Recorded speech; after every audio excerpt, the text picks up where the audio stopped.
और जब भी वीडियो ऑन ऑन होता है तो आप बोलते हो मी C+ ग्रुपचा आहे. आहे, आहे. इसका क्या मतलब है? क्रिकेट और not only cricket, cricket positive. मैंने भक्ति भी की है, क्रिकेट की भक्ति भी की है, आराधना की है, जिसके कारण मुझे ये प्रसाद मिला है शायद। क्रिकेट इसको पूरा समझ में आ रहा है, आपको नहीं आ रहा है, लेकिन आपको भी समझ में आना चाहिए, ऐसा मेरा रिपोर्ट होना चाहिए। ये 3 चीज़ें अहम है, क्योंकि क्रिकेट एक इम्पॉर्टेंट पार्ट है, लेकिन Sachin is not only cricket ना। माही उनकी पूछ हनुमान जैसी, हमारी पूछ डॉबरमन जैसी, ये समस्या हल कैसे होगी? चाहे आप सलीम जावेद क्यों न हो, आप रोज तो शोले नहीं लिख सकते। भारत रत्न होने के बाद सचिन ग्राउंडेड है, सुनंदन लेले क्या है फिर? नमस्कार, भारत गुरु चैनल पे आपका बहुत बहुत स्वागत है। आज हम मिलने जा रहे हैं एक ऐसे व्यक्तित्व से जिन्होंने स्पोर्ट्स जर्नलिज्म में न केवल भारत में पूरे विश्व में अपना नाम का परचम लहराया है। ऐसे आदरणीय श्री सुनंदन जी लेले, आज उनसे बातचीत करेंगे। आज उनके इस वर्सटाइल व्यक्तिमत्व के पीछे उनकी कितनी मेहनत है, कितना परिश्रम है, एज अ जर्नलिस्ट उन्होंने कैसे काम किया है, क्रिकेट से उनका कैसा नाता है, और आज की अगर यंग जनरेशन को स्पोर्ट्स जर्नलिज्म की तरफ कदम रखना है तो उन्हें क्या क्या करना चाहिए, किन किन चीज़ों का ध्यान रखना चाहिए। तो लीजिए, ज़्यादा समय न गवाते हुए मिलते हैं आज आदरणीय श्री सुनंदन जी लेले ने। नमस्कार सर, आपका भारत गुरु चैनल पे बहुत बहुत स्वागत है। बहुत खुशी है, thank you so much for inviting me. Sir आप आए, ये हमारे लिए बहुत बड़ी बात है आज नहीं, भारत गुरु चैनल पर। और जब भी वीडियो ऑन ऑन होता है तो आप बोलते हो मी C+ ग्रुपचा आहे. आया है। इसका क्या मतलब है? इसका मतलब सिंपल है कि लोग हमेशा A B A blood group की बात करते हैं, हम C+ का मतलब है क्रिकेट और not only cricket, cricket positive. Okay. जो सकारात्मक सोचते हैं ना, उनके लिए मेरा चैनल है, ना कि सिर्फ क्रिकेट से प्यार करने वाले, लेकिन क्रिकेट हो, स्पोर्ट्स हो, जीवन हो, जिसको इसके बारे में सकारात्मक सोच आती है, वो मेरे लिए अच्छे लोग हैं। तो वो C+ ग्रुप के लोग वो आपसे C+ ब्लड ग्रुप ज़्यादा के से लोग हैं। ज़्यादा हाँ जुड़ते ही हाँ, जाते हैं बस और बस बस। पूरी दुनिया भर में आपकी फ़ैन फॉलोइंग है। सचमुच है, सचमुच, और क्योंकि क्रिकेट एक मैसिव कनेक्टर है, इसलिए दुनिया भर में दोस्त है हमारे। इसकी खासियत, इसका जो राज है वो छुपा है आपकी वाणी में, आपकी राइटिंग में। और जो आपने निरंतर 30 वर्षों से जो मेहनत की है, 30 सालों से, ये इस मुकाम पर आपको लेकर आई है। तो स्पोर्ट्स जर्नलिज्म जो है, ये क्या है?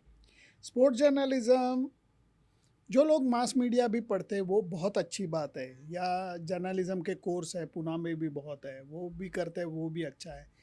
लेकिन मेरे ख्याल से स्पोर्ट्स जर्नलिज्म जिसको भी करना है, उसको कम से कम एक खेल खेलने की ज़रूरत है।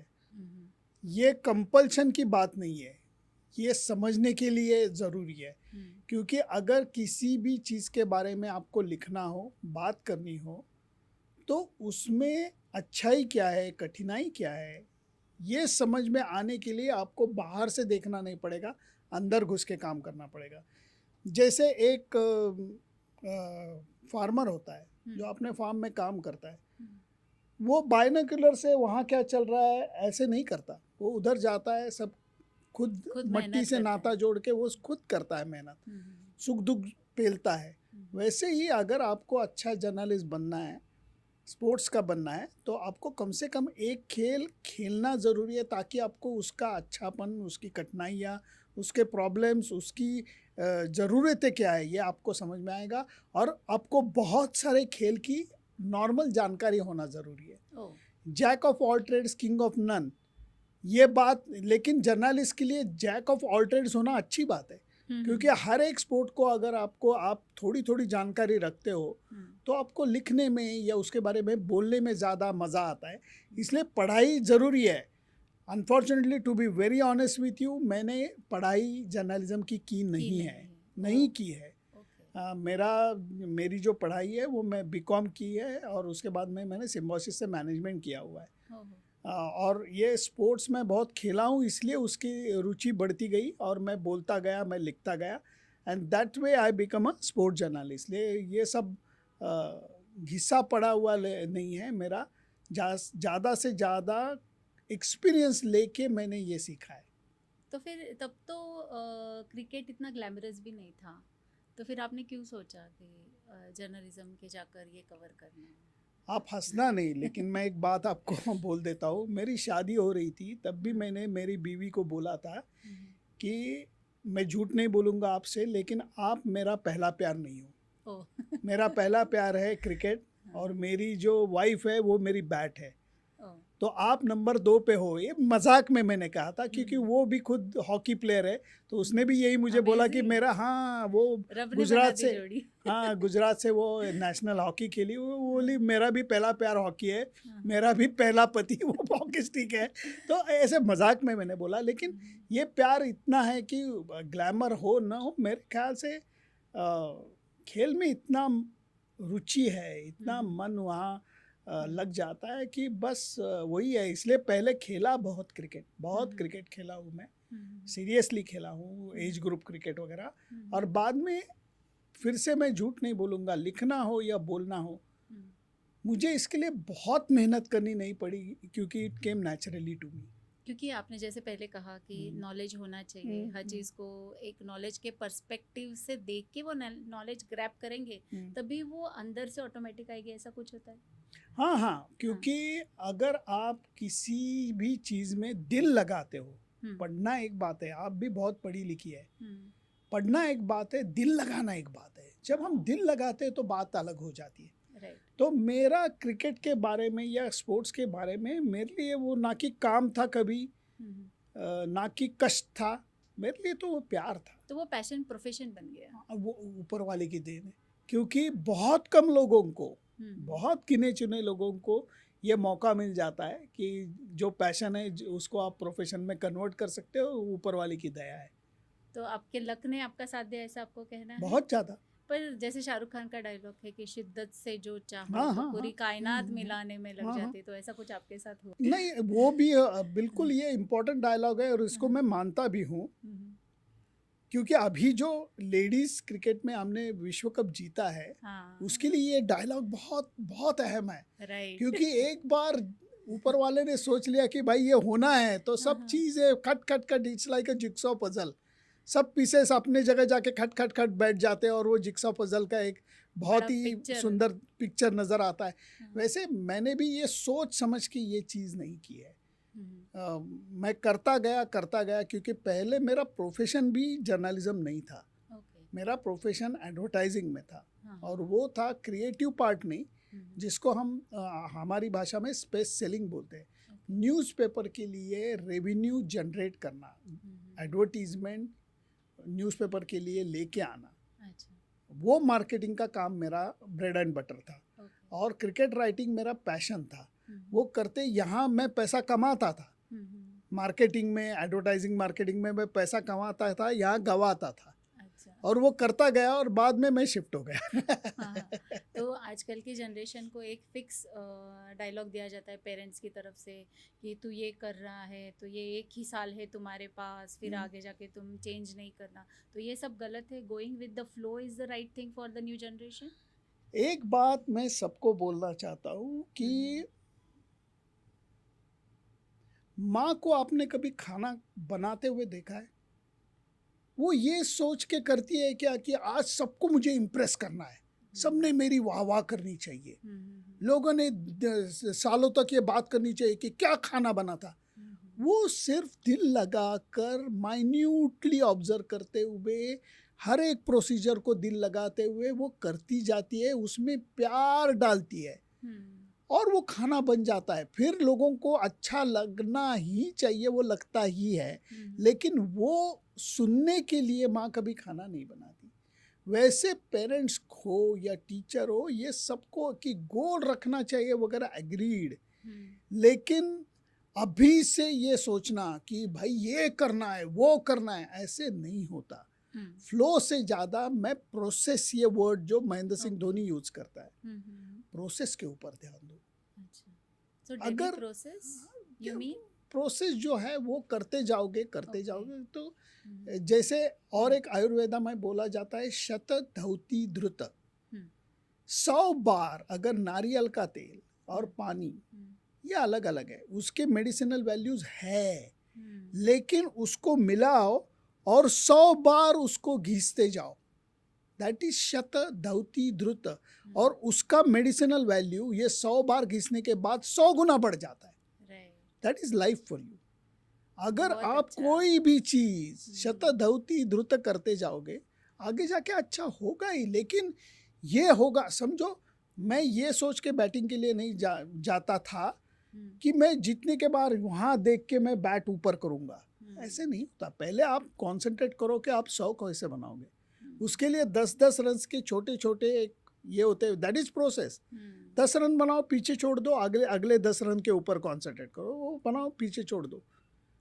तो ये प्रोसेस आपको माइन्यूटली ऑब्जर्व करते हुए दिल लगाकर करनी है, रिजल्ट अपने आप आएगा। लेकिन रिजल्ट की तरफ मुझे ये बनना है, मुझे वो करना है, ऐसे नहीं होता। So following the process is the बस main thing. वही चीज़ है, वही चीज़ है। And it will open the door to success. 100% लिख के लो, आप लिख के लो, वो होगा ही होगा। लेकिन वो सक्सेस हो, ये हो, वो है। क्रिकेट की भाषा में 1 बॉल एट अ टाइम, ये जो थ्योरी होती है, that is your process. 1 ball at a time, वो अगर आप बराबर करते जाओगे, अपने आप रन्स बनते जाएंगे, अपने आप 100 बन जाएगा, अपने आप मैन ऑफ द मैच मिलेगा।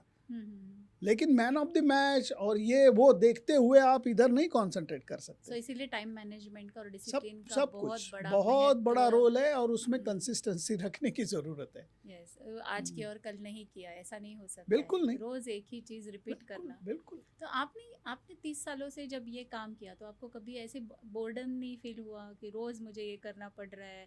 ऐसा कभी आपने डाउनफॉल नहीं देखा? नहीं, बोर्डम नहीं हुआ, क्योंकि कभी भी ऐसा एक दौर नहीं आया कि बस सक्सेस ही सक्सेस मिल रहा है। कभी भी ऐसा दौर नहीं आया कि बस बिल्कुल हारते ही जा रहे हो।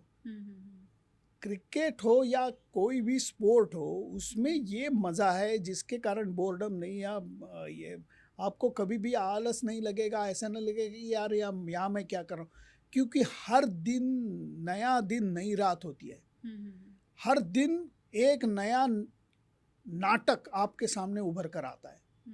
कभी सुख की नदियाँ बहती है, कभी दुख आ जाता है, ये लगातार चलता जाता है। और ये जब होता है तो आप इतने उसमें घुस जाते हो कि आपको बोर होने का चांस ही नहीं है। क्योंकि एक ही, जैसे मुझे पसंद है शोले, बस मैं रोज उठ के एक सिनेमा देखते जाऊंगा तो फिर बोर होगा, क्योंकि मुझे पता है इसके बाद ये डायलॉग है, इसके बाद ये सीन है। खेल की दुनिया में ऐसा नहीं होता, आप सोचते ये हो जाता है वो। कई बार ऐसे होता है, अनप्रेडिक्टेबल। हर बॉल पे कुछ ना कुछ तो नजरिया बदल जाता है, इसलिए बोर होने का चांस ही नहीं। मुझे 30 साल से ज्यादा कर रहा हूँ, कभी बोर नहीं हुआ, और होने के चांसेस भी नहीं। इतना ट्रैवल करना पड़ता है, आउट ऑफ इंडिया घूमना पड़ता है, ऑल ओवर वर्ल्ड घूमना पड़ता है। It is out of your love for that field, या कुछ ऐसे क्वालिटीज़ आपने हासिल कर लिए हैं आज, तो वो कौन से क्वालिटीज़? मेरे ख्याल से यहाँ अभी कैमरा हैंडल करने वाले अच्छे लोग हैं, किसी से भी आप पूछ लो, आपको घूमना फिरना है या नहीं? घूमना फिरना है आपको? घूमना है, आपको घूमना है, दुनिया देखनी है आपको क्रिकेट देखना है, आपको लंदन देखना है, मेलबर्न देखना है, वानखेड़े के ऊपर फाइनल देखना है, सबको जाना है मेरी सीट में बैठ के। तो मुझे जाने का प्रॉब्लम क्या है? तो आपने एक लाइन बोली थी आपके इंटरव्यू में, मैंने देखा, या आपने वी आर ब्लेस्ड कि we are paid to watch cricket. और क्या, अगर मुझे क्रिकेट देखने के लिए पैसा मिलता है, मेरी रोजी रोटी उससे चलती है। आप कौन से भी, आप वानखेड़े जाओ, आप कभी लॉर्ड जाओगे तो उसका टूर करोगे, तो बाद में आपको दिखाई देगा कि प्रेस बॉक्स कहाँ है, और वो प्रेस बॉक्स में जाने के बाद मेरे दोस्त तो मुझे गालियाँ देते। जब लॉर्ड्स की टूर करते हैं और प्रेस बॉक्स में जाते हैं तो प्यार से, मोहब्बत से मुझे गाली देते कि साले तुझे ये जॉब है, यहाँ बैठ के तू मैच देखता है। मैं बोला हाँ यार, क्रिकेट भगवान की मेरे ऊपर नज़र है। तो ये स्पोर्ट्स जर्नलिज्म फील्ड का आपका जो प्रोफेशन है, उसका मैजिक है और आपके पैशन का मैजिक है? दोनों है। मैंने भक्ति भी की है, क्रिकेट की भक्ति भी की है, आराधना की है, जिसके कारण मुझे ये प्रसाद मिला है शायद। और आज अभी आपने जिक्र किया कि वुमेन ने वर्ल्ड कप जीता है, भारत में ऐतिहासिक क्षण था, तो ऐसे कई ऐतिहासिक क्षण आपने महसूस किए हैं, तो तब आपकी राइटिंग क्या महसूस करती है? हाँ, इतना उस टाइम तो अलग हो जाता है, क्योंकि हमें वो देखना भी है इमोशन में बह भी जाना है, उसके बाद उसको वापस भी लेके आना है। गिवन टाइम फ्रेम में वो आर्टिकल जो है, रिपोर्ट जो है, वो न्यूज़पेपर के लिए भेजनी भी है। उसके बाद तुरंत भागना है, फिर टीवी चैनल के लिए काम करना है, वो काम ख़त्म करके फिर से वापस आना है, प्रेस कॉन्फ्रेंस अटेंड करनी है। उसके बाद फिर से बाहर जाना है, मेरे सोशल मीडिया के लिए जो क्लिप है वो करनी है। तो ये टाइम मैनेजमेंट और ये इमोशन एक तरफ है, टाइम मैनेजमेंट एक तरफ है, डेडलाइंस एक तरफ है, वो कंटिन्यूअसली आपको एडिट करनी रखते हैं, तो प्रोफेशनलिज्म वो उतना बरकरार करना ही पड़ता है। और उसके लिए चुस्त, तंदुरुस्त, to the point time management की ये सब चीज़ें वो आपको इनकलकेट करना बहुत ज़रूरी हो जाता है if you want to become a journalist. क्योंकि मैं आपको बोलता हूँ, अगर आप ऑस्ट्रेलिया और न्यूजीलैंड में हो तो आपके पास इतना सारा वक्त होता है ये सब करने के लिए, क्योंकि वो हमारे आगे है। तो इंडिया में अभी टाइम होता है। लेकिन आप अगर साउथ अफ्रीका बोलोगे, इंग्लैंड बोलोगे, तो डेडलाइंस आर डेड।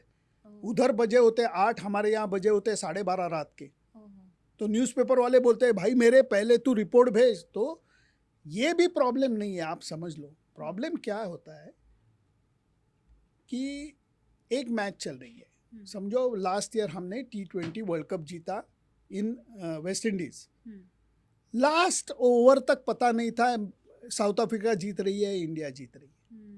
तो मुझे 2 इंट्रो लिखने हैं, 2 हेडिंग लिखने हैं, 2 एंडिंग लिखने हैं, और वो एडिट करते रहने तो कि ए ने किया, बी ने किया, बी ने किया, ए ने किया। ये करते हुए फिर आपको वो कट करके भाई इंडिया ने जीता, सूर्य कुमार यादव ने कैच पकड़ा, बुमराह ने ये किया और हम जीत गए। तो ये जो पॉसिबिलिटीज है वो तब ध्यान में आती है, जैसे कि आपने पहले बोला कि हर खेल का नॉलेज होना जरूरी है। और ये आप नहीं कर सकते कि मैच खत्म होने दो, बाद में मैं देखूंगा, क्योंकि deadlines are dead in India.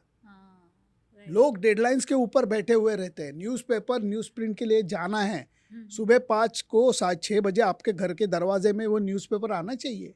अगर मैं लेट करूंगा तो अगर 9 बजे न्यूज़पेपर आएगा तो चलेगा आपको? नहीं चलेगा। तो इसलिए ये सब करके फिर आपको एडिट करके ये हटाना पड़ता है कि भाई साउथ अफ्रीका नहीं जीती, इंडिया जीती, वो रखना है, ये काट देना है। लेकिन वो दोनों रख के, वो दोनों लिख के रेडी होना पड़ता है। तो ये चैलेंजेस है।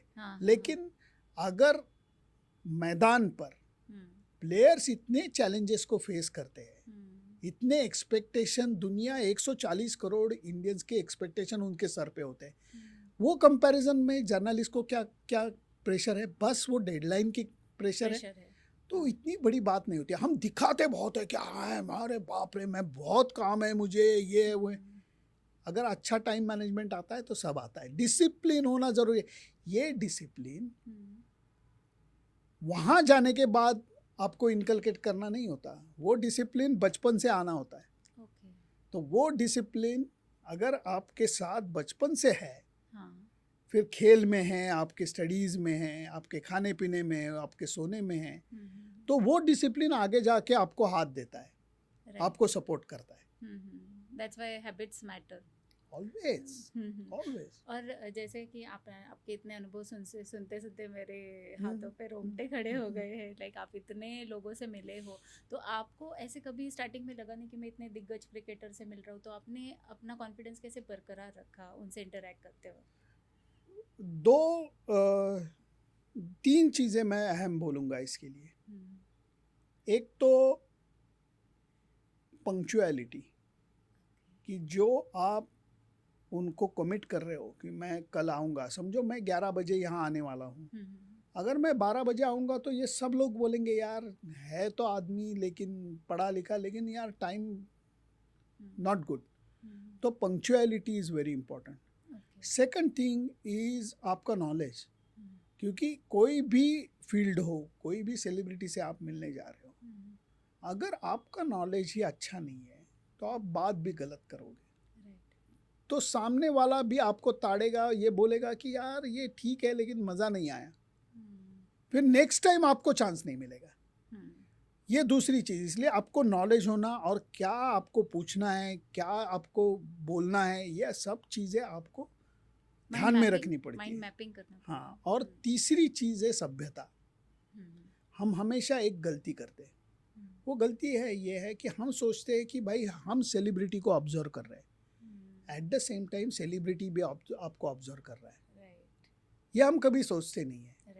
आप समझो दोपहर में मैं यहाँ आ रहा हूँ और अंदर आने के बाद फट करके सिगरेट की ये स्मेल आ गया, तो एक सेकंड के लिए आप बोलोगे यार नॉट गुड। मैं तो दारू वारू की बात नहीं कर रहा हूँ, सीधा साधा सिगरेट, या फिर मैं तम्बाकू खा के आ रहा हूँ, या XYZ हैबिट्स है ये सब। आप कैसे जाते हो उनके सामने, क्या करते हो, कैसे बात करते हो, सुनते कैसे हो आप, ये सब चीज़ें वो ऑब्जर्व करते हैं। क्योंकि जैसे मैं अब स्पोर्ट्स के फील्ड में हूँ, मुझे एक प्लेयर रेस्टोरेंट में भी मिल सकता है, मुझे प्लेयर बार में भी मिल सकता है, ग्राउंड पे भी मिल सकता है, और जिम में भी मिल सकता है। तो इट शोज कि अगर मुझे वो जिम में देखेगा या ग्राउंड पे देखेगा या कहीं अच्छी जगह देखेगा तो वो बोलेगा यार, वो बोलेगा नहीं कुछ, लेकिन वो बोलेगा ना हाँ हाँ भाई ये ठीक आदमी है। तो ये 3 चीज़ें अहम है, पंक्चुअलिटी, सभ्यता और नॉलेज। ये अगर होगा तो आपको प्रेशर कम होगा, तो अप्रोच करने में ज़्यादा कॉन्फिडेंस आएगा। तो while greeting you will be more confident, और एक आदत बन जाती है अपनी मिल के सबको। तो आप इतने लोगों से मिले हो, दुनिया भर के प्लेयर्स से मिले हो, सचिन जी के साथ आपकी कैसी केमिस्ट्री? नहीं, सचिन के साथ अब शायद 2026 में हमारे मिले हुए पहले टाइम मिले को 40 साल हो जाएंगे। 1986 में पुणे में आचरेकर सर टीम लेके आए थे, तब मैं सचिन को पहली बार PYC ग्राउंड पे मिला था। दैट में अभी 1986 और 87, और 87 में ही 86 ही रहेगा क्योंकि वो स्कूल के टीम के साथ आए हुए थे। 87 में वो रणजी ट्रॉफी में आ गए और 89 में ही प्लेड फॉर इंडिया। तो 40 साल की हमारी पहचान है, 40 साल की दोस्ती है, और ग्राउंड के सुख दुख हो ये सब हमने देखे हैं, पहले है एक साथ।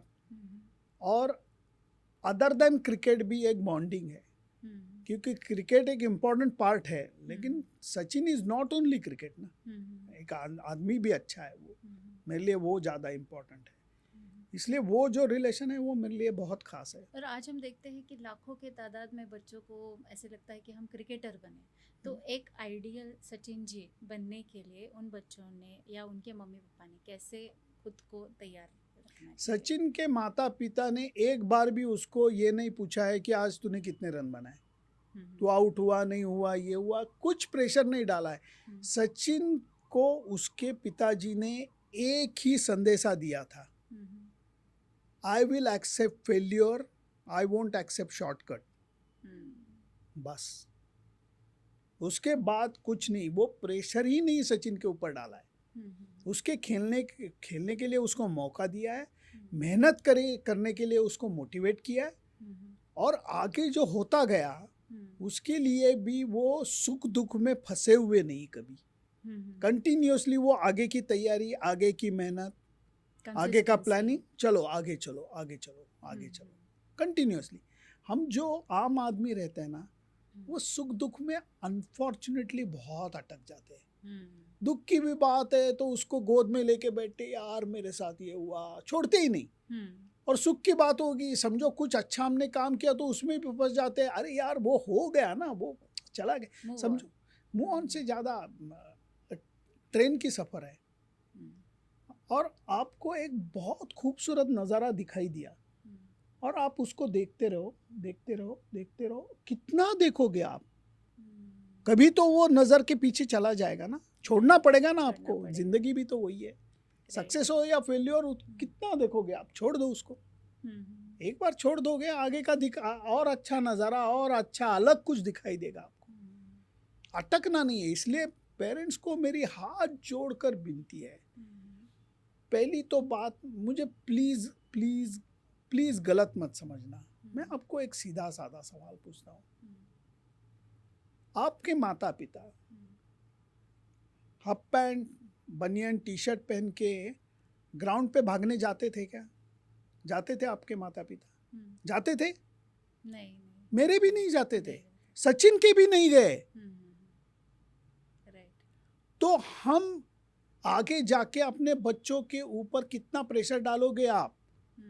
अगर आप पढ़ी लिखी हो, अगर आपने स्टडीज अच्छे की है, आपके हैबिट्स अच्छे है, वो आप बच्चों को पढ़ा सकते हो कि भाई ये आपको करना है, जो आपने किया है, जो आपने किया है। जो आपने नहीं किया है उसके लिए आपको थोड़ा सा संयम रखना पड़ेगा। आप भी उसके साथ लर्निंग प्रोसेस में हो, इसलिए हम बहुत जल्दबाजी करते हैं। बहुत जल्दबाजी करते हैं। और दूसरी बात, हमारी नज़र कंटिन्यूसली रिजल्ट पे रहती है। Right, which is wrong, absolutely wrong. अगर समझो स्टेफी ग्राफ और अगासी है, उनके बच्चों के ऊपर आप एक्सपेक्ट कर सकते हो कि भाई इनका बच्चा एथलीट निकलेगा। हमारा बच्चा कैसे निकलेगा फट करके एथलीट? राइट, नहीं होगा ना। अल्लाह रखा साहब के घर में था तो जाकिर हुसैन हो गए, तौफीक कुरैशी हो गए। उनको हक है वो, हमको हक नहीं है वो। इसलिए संयम रखो, ध्यान दो उसको मेहनत करने के लिए। और आजकल के बच्चों को, आप थोड़ी सी जूनियर है मेरे से एज से, मेरी बच्चियाँ शादी हो गई, दोनों बेटियों की। तो आजकल के बच्चों को आप प्रीच नहीं कर सकते, ऐसे पढ़ा ही नहीं सकते। आपको उनको दिखाना पड़ेगा कि भाई ये हैबिट्स मैं भी कर रहा हूँ। अगर मैं मुंह में तंबाकू रख के, बेटे जिंदगी में कभी तंबाकू मत खाना, तो बच्चा कैसे सुनेगा? आपकी आदतें अच्छी होगी तो वो चांसेस है बच्चों में आ जाएगी। इसलिए थोड़ा सा धीरज रखो, थोड़ा सा एक्शन सुधारते रहो। अपनी पहले अपना, और वो अपने लिए है ना, नॉट फॉर बच्चों के लिए। अच्छी आदतें आपको ही काम आएगी। तो ये सब चीज़ें थोड़ा सा संयम, धीरज रख के और कंटिन्यूसली। हम कई बार, अभी समझो वैभव सूर्यवंशी, लोग सोचते हैं कि भाई 14 साल का लड़का आज IPL खेल रहा है, उसको 5 करोड़ का कॉन्ट्रैक्ट मिल रहा है। ये आपका रोल मॉडल नहीं है। वो मेहनत क्या कर रहा है ये देखो, वो मेंटली कितना फ्री है, वो मेंटली कितना स्ट्रांग है, किस वजह से वो मेंटली स्ट्रांग है, ये देखो। तो मेंटल हेल्थ भी उतना मैटर करता है सभी चीज़ों में। इसलिए पेरेंट्स को थोड़ा सा धीरज रखना पड़ेगा, कॉन्सेंट्रेट करना पड़ेगा। फिर से घूम फिर के हम वही आ जाते हैं प्रोसेस के ऊपर। Right, process matters.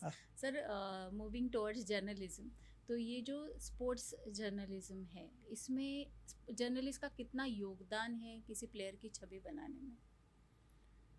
योगदान थोड़ा सा होता है, ये नहीं बोल सकते, लेकिन उसमें सबसे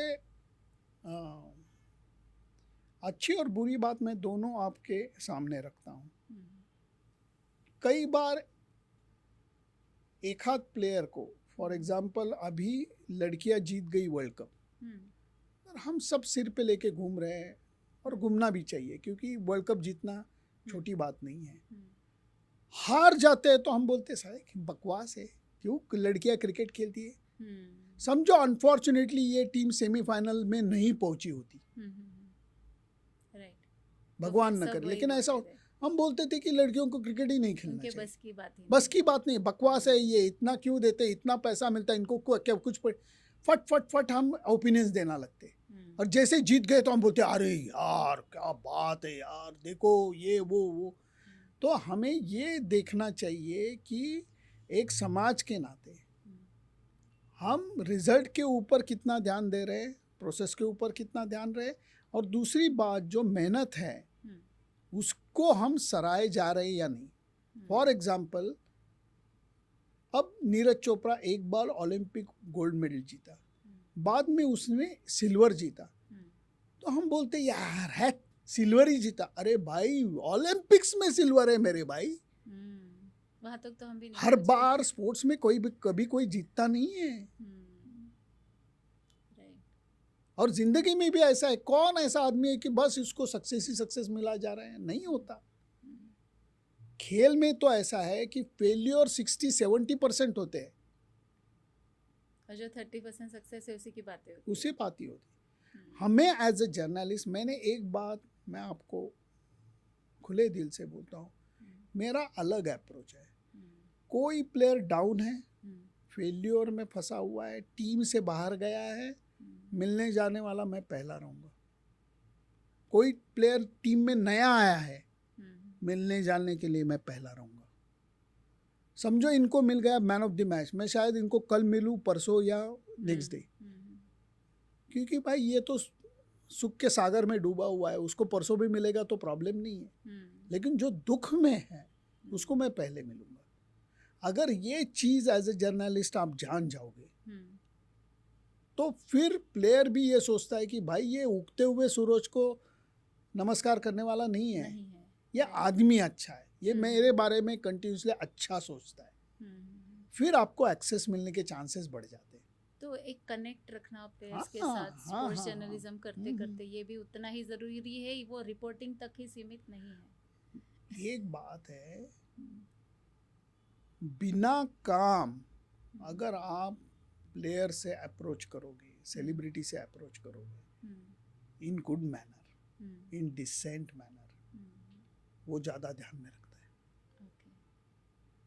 मैं आपके साथ बुरा बर्ताव करूँ ना, कि आपको कभी मैसेज करूँ या कभी फ़ोन करूँ, बस आपको दखल अंदाज कर दिया है और बाद में मुझे फिर फट करके यहाँ हम बैठे सामने जयश्री पाव भाजी और जूस खाना है, मैं आपके पास आऊँगा, मुझे ये चाहिए, आप बोलोगे रुक जाओ, अरे 2 साल तो पहले कभी फ़ोन नहीं किया, अभी आपको जूस और पाव भाजी चाहिए, नहीं मिलेगी। That networking and connection matters. काम नहीं है तो काम नहीं है तो भी आप कैसी हो, ठीक हो, कैसे चल रहा है, बच्चे कैसे हैं, कितने बड़े हो गए, तो आप सोचते हो कि भाई आदमी अच्छा है। तो काम नहीं है और आप टच कर रहे हो, बात कर रहे हो, तो फिर मज़ा आता है। तो आप ये मानते हो कि एक जो रिपोर्टर है वो रिपोर्टर की भूमिका करते करते वो एक स्टोरी टेलर भी है, तो उसकी कितनी जिम्मेदारी है उस पर? स्टोरी टेलर की एक बात बोलूँ मैं आपको, चाहे कितनी भी उम्र हो जाए और चाहे कितनी भी सक्सेस आपको ज़िंदगी में मिल जाए, मैं अगर बोलना चालू करूं कि एक छोटा सा गांव रहता है जिसमें एक राजा और एक रानी रहती है, तो आप आगे सुनने लगोगे, क्योंकि हम हर एक आदमी में एक बचपन बसा हुआ है। कहानी सुनने में लोगों को मज़ा आता है, ना कि एक्सपीरियंसेस, ना कि प्रीचिंग, मज़ा नहीं आता। तो एज ए जर्नलिस्ट भी रिपोर्टिंग एक अलग बात है कि हार्डकोर आपको रिपोर्ट करना है, भाई ये हुआ रिपोर्ट कर दो। लेकिन जब आपको ऑडियो विजुअल में जाना है तो आपको कहानी बोलनी पड़ेगी, छोटे से इसमें फट करके, मिनिमम वर्ड्स, कम से कम टाइम में, बोर न करते हुए, रिपीटिशन न करते हुए। वो भी स्किल आना चाहिए, बहुत स्किल है इसमें, क्योंकि अगर आप कहानी बोलोगे ना तो फिर अक्रॉस द एज ग्रुप आपको सुना जाएगा, देखा जाएगा, क्योंकि घूम फिर के हम सब तो ह्यूमन बींग्स है। तो ह्यूमन बींग्स के इसमें सुख होता है, दुख होता है, तो कहानी होती है। वो कहानी को अगर आप कनेक्टिंग डॉट्स में लगा के प्रेजेंट करोगे फिर मज़ा आएगा। छोटा सा उदाहरण देता हूँ। इंग्लैंड का टूर चालू था, 5 टेस्ट की सीरीज जो अभी ये साल ख़त्म हुई। पहले 3-4 टेस्ट मैच में मोहम्मद सिराज ने ज़बरदस्त बॉलिंग की थी, उसको बिल्कुल सक्सेस नहीं मिली थी। और as a cricketer, not as a journalist, मुझे बहुत खुंदक आ रही थी। मैं बोला यार क्रिकेट भगवान तू क्या कर रहा है, अरे बच्चा इतनी मेहनत कर रहा है, विकेट ही नहीं दे रहा है उसको सक्सेस जो उसको हक है उसका, आप क्यों नहीं दे रहे हो। ये मेरा झगड़ा चालू था क्रिकेट भगवान के साथ। तो मैंने इंडियन टीम मैनेजर आनंद सुब्रमण्यम से रिक्वेस्ट की कि भाई मुझे सिराज से ओवल टेस्ट 5वें टेस्ट के पहले मिलना है। बोला सर क्यों? बोला यार ये मुझे खुंदक आ रही है ऊपर वाले से कि यार सक्सेस क्यों नहीं। तो हंसने लगा, बोला मैं कोशिश करता हूँ मिलाने की। तो मैच के 2 दिन पहले प्रैक्टिस चालू थी, उसने बोला कि आप आ जाओ नीचे बाउंड्री लाइन के यहाँ, सिराज को मैं लेके आता हूँ। और वो लेके आया। सिराज की मेरी दोस्ती नहीं थी, ज़्यादा दोस्ती नहीं थी, लेकिन वो बोला हेलो सर कैसे हो, बहुत नरम मिजाज का अच्छा आदमी है। बोला क्या सर क्या? बोला यार ये क्या चल रहा है यार, और फिर से तू उतना ही वापस आके उतनी ही दम लगा के उतनी जोर से प्यार से आप बॉलिंग किए जा रहे हो। मैं बोला मानता हूँ यार तुझे। तो हंसने लगा और उसने फिर मुझे बोला कि 2020-21 में जब कोविड पैंडेमिक चालू था, इंडियन टीम की टूर ऑस्ट्रेलिया गई हुई थी और सिराज इंडियन टीम के लिए खेले, ये उसके पिताजी का सपना था। वो जब सच होने को आया कि उसको टेस्ट डेब्यू मिल रहा है, उसके पिताजी चल बसे। और तब कोविड की वजह से रूल ऐसा था कि एक प्लेयर दूसरे प्लेयर के रूम में जाना मना था। तो वो बोला कि मैं रूम में बैठ के मैं बस रोता रहा कि मेरे पिताजी का सपना था, आज वो सच होने जा रहा है और पिताजी नहीं है। उससे ज़्यादा दुख क्या बात है? ये सक्सेस ग्राउंड का फेल्यूर सक्सेस ये कुछ नहीं है ले ले सर, कुछ नहीं है। वो जो मैंने दुख पेला है उसके आगे ये कुछ नहीं। ये हमारी बात हुई। और बाद में 5वें टेस्ट में क्रिकेट भगवान ने शायद सोचा कि भाई बस हो गया, इसके इम्तिहान लेना, उसको सक्सेस देना चाहिए। सक्सेस दे दिया उसको। और बाद में मैच होने के बाद वो मुझे बाजू में लेके फिर से मिला। सर पहले मिलने वाले सिर्फ आप थे, अब दुनिया मेरे पीछे पड़ी है मिलने के लिए। This connect matters. और वहाँ पे एक हिम्मत भी मिल जाती है सामने वाले व्यक्ति को। और एक जिम्मेदार नागरिक होने के नाते जर्नलिस्ट का ये एक बहुत बड़ा कर्तव्य है, क्योंकि आप प्रेजेंट करते हो पूरे भारत को, भारत की जनता को आप एक लीडर के रूप में प्रेजेंट करते हो। तो ये जर्नलिस्ट का रोल कहाँ तक सच है? बहुत रोल है, अहम रोल है, क्योंकि जर्नलिस्ट जो पिक्चर दिखाता है वो पिक्चर देख के बहुत सारी बड़ी जनता अपना ओपिनियन फॉर्म करती है। तो उतना जिम्मेदार सोच वाला इंसान वो होना चाहिए, क्योंकि अगर हम निगेटिव अप्रोच से अगर मैं जर्नलिज्म लिखना या बोलना चालू करूं तो जो मेरे देखने वाले हैं उनको वो निगेटिव टोन नज़र आएगा और वो फॉर्म करेंगे ओपिनियन, वो निगेटिव होगा। अगर मैं बोलूं कि भाई सिराज ने मेहनत इतनी की है लेकिन वो एज लगा, वो कैच छूटा, ये हुआ, लेकिन ये बंदे को मानना पड़ेगा कि भाई ये मेहनत किए जा रहा है। तो आज नहीं तो कल इसको और एक वही टेस्ट का उदाहरण बोलता हूँ। चौथे दिन का खेल खत्म हुआ ओवल टेस्ट में। इंग्लैंड को जीतने के लिए चाहिए थे 35 रन्स, 4 विकेट उनके हाथ में थे। और मैंने जो रिपोर्ट की थी वो अगर रिपोर्ट मैंने बोली थी कि भाई ये बकवास मैच, ये ख़त्म है, इंग्लैंड ने तो सीरीज़ ऑलमोस्ट जीत लिया है, कल वो आएंगे 35 रन्स बना देंगे, जीत जाएंगे, ये इंडियन टीम बकवास है, इनको मेहनत करनी नहीं आती, मैंने इनको देखा, ये वो ताने बाने देख के मैंने रिपोर्ट किया होता। तो दूसरे दिन लोग पूछते कि हाले ये लोग भी इतने, इनको पैसे के पीछे पड़े, इनको क्रिकेट खेलना नहीं है, देश के लिए इनके लिए, वो सोच के मैंने वो रिपोर्ट में बोला था कि जितना क्रिकेट मैं खेला हूँ, जितना क्रिकेट मैंने देखा है, ये 35 रन नहीं है, ये 35 रन है, बहुत ज़्यादा है ये। अगर इंग्लैंड की टीम प्रेशर में आ गई तो ये 35 रन भी वो नहीं बनाएंगे। इंडियन टीम जीतने के चांसेस उतने ही है जितने इंग्लैंड के। ये मैंने रिपोर्ट बनाई और मैंने ये भी जाते हुए बोला कि कल मैं ग्राउंड पे आऊँगा आपका प्रतिनिधि होके, आपके आँखें, आपके कान वो लेके मैं यहाँ आने वाला हूँ और मैं देखने वाला हूँ कि क्रिकेट भगवान कल सिराज को प्रसाद देता है या नहीं। ये करके मैंने C+, और इसके पीछे क्रिकेट खेलने का अनुभव भी था, सकारात्मक दृष्टिकोण भी था, वो लेके मैं आया था, मैंने रिस्क ली थी। अगर दूसरे दिन 35 रन 2, 3, 4 ओवर में बन जाते तो लोग मुझे ताना बाना देते हैं कि यार बकवास, तुझे कुछ पता नहीं है क्रिकेट का। क्योंकि वो रिपोर्ट के ऊपर भी मुझे उतना ही ट्रोलिंग हुआ जितना लोगों ने प्यार किया। 50-50, 50% लोगों ने बोला तुझे कुछ क्रिकेट नहीं समझती, ये 35 रन तो ऐसे बन जाएंगे यार। हाँ, लोग बोलते ही ये।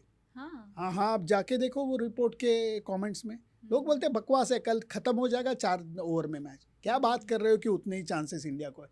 बेवजह आप टीम के प्लेयर के बाजू लेके आप बात करते हो, ऐसा कुछ नहीं होने वाला। ये भी 50% लोगों ने, 50% लोगों ने बोला कि हाँ सर अगर आप बोल रहे हो तो ये सोचना पड़ेगा क्योंकि चांसेस तो है, और दूसरे दिन टीम जीत गई। और बाद में कुछ लोगों ने कबूल भी किया कि भाई हम गलत सोच रहे थे, आपकी सोच। मैं ये बोल रहा था कि ये हमारी जिम्मेवारी है कि हम किस तरीके से प्रेजेंट किए। अगर ये समझो, ये हम हाफ फुल भी बोल सकते, हाफ एम्प्टी भी बोल सकते। मराठी में एक बहुत अच्छी पोएम है जिसमें वो लोग बोलते हैं कि सांगा कसं जगायचं तुम्हीच ठरवायचं, हसत हसत का रडत रडत तुम्हीच ठरवायचं ते. पेला अर्धा भरला आहे असंही म्हणता येतं, पेला अर्धा सरला आहे असंही म्हणता येतं. सरला आहे म्हणायचं का भरला आहे म्हणायचं तुम्ही ठरवायचं. तसं वैसी बात है कि हम दोनों चीज़ें सच है. ये बोतल आधी खाली है, आधी भरी हुई है. आपको सोचना है कि आपको क्या दिखाना है. तो वो नज़रिया होना चाहिए. वो अगर आप अच्छी तरीके से, इसलिए मैं बहुत अभिमान से बोलता हूँ कि मैं C+ हूँ. ग्रेट. तो ये नज़रिया कैसे आज के जो नए जर्नलिस्ट हैं उन्होंने कैसे डेवलप करना चाहिए? पॉजिटिवली सोचना चाहिए और उसके हर अंगों का विचार करना. हाँ, इसलिए कोई भी खेल खेलना, उसका डिफिकल्टी जानना, ये इसलिए ज़रूरी है. अगर वो शूज़ में पैर डाल के आप देखोगे फिर आपको पता चलेगा ना. मैं नीचे बैठा हूँ और बोला क्या है वो एवरेस्ट पे जाना है, बर्फ़ के ऊपर तो चलते जाना है. भाई मेरे यहाँ से सिंहगढ़ तो जा पहले, फिर समझेगा. फिर आपको समझेगा ना. यहाँ बैठ के कैसे पता चलेगा. जब क्रिकेट की बॉल लगती है तो क्या दर्द होता है. अगर आप क्रिकेट खेले नहीं है तो कैसे समझोगे आप. कितना भी मेहनत करो आप सक्सेस नहीं मिलती कभी कभी. तो वो कितना असर होता है अपने दिलो दिमाग पे. खेले नहीं हो तो कैसे समझेगा. तो महसूस नहीं कर पाते हैं. और सामने वाले प्लेयर को भी महसूस करना ज़रूरी है. बहुत ज़रूरी, बहुत ज़रूरी लिखते वक्त. क्योंकि ये प्लेयर भी प्रेस कॉन्फ्रेंस में हो या मिलने के बाद हो, आप क्या सवाल पूछते हो, किस ढंग में पूछते हो आप, ये बहुत ज़रूरी है. सवाल वही होता है, लेकिन वो पूछने का तरीका आपको आना चाहिए विदाउट हर्टिंग समवन. इमोशंस का ध्यान रखते हो. नहीं, हर्टिंग समवन. अगर आप एंकर हो, आप मुझे पूछ रहे हो कि क्या आपके माँ बाप भी ऊंचे कद के नहीं थे, आप भी इतने हो, आई विल गेट हर्ट ना कि ये क्या बात कर रही हो. उतना विवेक चाहिए. नहीं, और आपको पूछना है ना, तो ऐसा पूछो कि क्या आपके घर में भी सब छोटे ही कद के थे, लेकिन ये थे वो थे. प्यार से बात करो. वही सवाल है. आप ऐसे भी पूछ सकते हो, आप वैसे भी पूछ सकते हो. तो आपका कोई प्रेस कॉन्फ्रेंस का कोई अनुभव है जो आपके आज तक ध्यान में रहा है? नहीं, बहुत सारे हैं. क्योंकि हाँ, ये मैं तो दो ये बोलूँगा कि एक है जब Mahendra Singh Dhoni as a test captain, last press conference, last सवाल मेरा था. उसमें वो सीरीज़ में ऑस्ट्रेलिया में ऐसा हो रहा था कि हमारा स्कोर होता था 270 फॉर 6 और ऑल आउट होता था 310. यानी कि आगे के 4-5 खिलाड़ी 40-50 रन में आउट होते थे. सेम स्कोर रहता था ऑस्ट्रेलिया का कि 270 पे 6 और उनका एंड होता था 410 पे. क्योंकि उनके टेल एंडर्स हमें बहुत तकलीफ दे रहे थे, तंग कर रहे थे. तो मैं कंटिन्यूसली सोच रहा था कि ये सवाल मैं एज अ कैप्टन धोनी से कैसे पूछूं. तो मैंने लास्ट सवाल पूछा कि माही, उनकी पूछ हनुमान जैसी, हमारी पूछ डॉबरमन जैसी, ये समस्या हल कैसे होगी. तो इतना हंसने लगा वो कि यार. फिर बोला कि हाँ ये सवाल बिल्कुल वाजिब है क्योंकि उनके टेल एंडर्स हमें तकलीफ दे रहे हैं और हम अगर 6 बॉलर से खेले तो हमारी टेल और लंबी हो जाती है. बहुत मजाक में उसने, लेकिन टू द पॉइंट उसने बोला. और इसमें सब लोग इतने हंसे. और बाद में जो ऑस्ट्रेलियन जर्नलिस्ट थे उन्होंने पूछा कि सब लोग इतना छोटा सा सवाल इतना हंस क्यों रहे थे और धोनी भी इतना हंस के जवाब क्यों दे रहा था, क्या थे. और फिर वो लोगों ने बोला कि भाई हनुमान की पूछ का मतलब क्या, डॉबरमन की पूछ का मतलब क्या, फिर ये दोनों रिलेट कैसे होते थे. फिर धोनी ने जवाब क्या दिया. और दूसरे दिन, believe me, I am not kidding, दूसरे दिन ऑस्ट्रेलियन पेपर में हनुमान जी के पूछ की माइथोलॉजिकल स्टोरी आई थी। ग्रेट। तो ये मज़ा भी है, सवाल वही है। वही एक बार दूसरा उदाहरण ये है कि न्यूजीलैंड में हम विदाउट प्रिपरेशन गए थे 2020-21 में, और हमें मार पड़ी क्योंकि हम प्रैक्टिस मैच नहीं खेले, ज़्यादा प्रैक्टिस के लिए वक्त नहीं मिला। तो वनडे हो, T20 और खासकर टेस्ट में हमें बहुत मार पड़ी। तो वो सीरीज़ हारने के बाद विराट कोहली वॉज कैप्टन। तो मैंने पूछना था कि भाई आप प्रिपरेशन न किए हुए खेले और हार गए, ये बात ठीक नहीं है। एज ए कैप्टन आपको ये सोचना चाहिए कि आप कितना क्रिकेट खेलोगे। कंटिन्यूस यहाँ से वहाँ, वहाँ से वहाँ, वहाँ से वहाँ क्रिकेट खेलते जाओगे तो सक्सेस तो मिलेगी नहीं, जो आपको लगता है कि ये सक्सेस कैसे भी करके मिलनी चाहिए। इसलिए मैंने सवाल इसलिए ऐसा पूछा ये विराट कोहली से कि चाहे आप सलीम जावेद क्यों ना हो, आप रोज़ तो शोले नहीं लिख सकते। और तो वो तो ऐसे हंसते हुए बैठा था प्रेस कॉन्फ्रेंस में, सर क्या पूछ रहे हो आप, ये बात तो सच है बोला, और बाद में उसने जवाब दे दिया। तो ये उदाहरण मैं इसलिए दे रहा हूँ कि आपको तीखे सवाल भी पूछने हैं, लेकिन सामने वाले को हर्ट नहीं करना है, राइट। और तो जनता के प्रतिनिधि होने के नाते आपको सब पहलुओं, सब आयामों की तरह तीखे सवाल भी पूछने ही चाहिए। और इसमें और एक गलती जर्नलिस्ट कर जाते हैं कि वो मैं स्ट्रेट फॉरवर्ड हूँ, मैं बहुत बड़ा हूँ, आई डोंट केयर, ये दिखाने के लिए इतना तीखा सवाल पूछते हैं, सामने वाले से हर्ट हो जाते हैं। ये सॉरी टू से, लेकिन ये खिलाड़ी जो है वो मेहनत करने वाले लोग हैं, सुख दुख रोज पेलने वाले लोग हैं। ये नॉर्मल पॉलिटिशियन जैसे लोग नहीं हैं, राइट, जिनको आप उल्टा सीधा बस तान सकते हो, लेकिन प्लेयर्स अलग है। ये मेरा कहना है, कुछ लोग नहीं सोचते, लेकिन ये मेरा कहना है। तो ये आज की जनरेशन का प्रॉब्लम है या पहले भी आपके साथ जो जर्नलिस्ट नहीं, वो ऐसा ही है, चलता आता है, चलता है। तो पहले स्पोर्ट्स जर्नलिस्ट ये टर्म था, सिर्फ जर्नलिस्ट टर्म था कि ओवर द ईयर से कैसे चेंज होता गया? ये ना चेंज नहीं हुआ है, पहले से स्पोर्ट्स जर्नलिस्ट ये था। थोड़ा सा इंग्लिश न्यूज़पेपर हो या साउथ इंडियन न्यूज़पेपर हो, इसमें कलकत्ता वेरी प्रोमिनेंट कि भाई इतना स्पोर्ट्स को इम्पोर्टेंस दिया जाता है न्यूज़पेपर में, कंपैरेटिवली मराठी में कम है, कंपैरेटिवली, फॉर नो रीज़न।